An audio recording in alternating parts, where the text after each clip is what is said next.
Managing item templates is as simple as creating them. From Cell Items mode, open the Manage Item Templates window by clicking the dialog box launcher on the bottom right of the new grouping on the ribbon bar.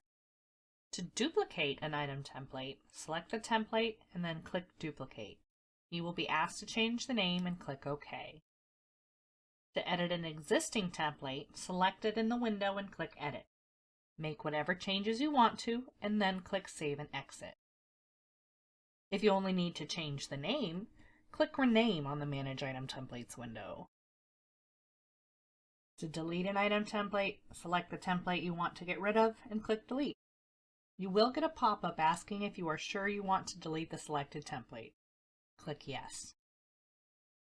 To see your templates in the grid, click the Views tab from Cell Items mode and click on Item Templates.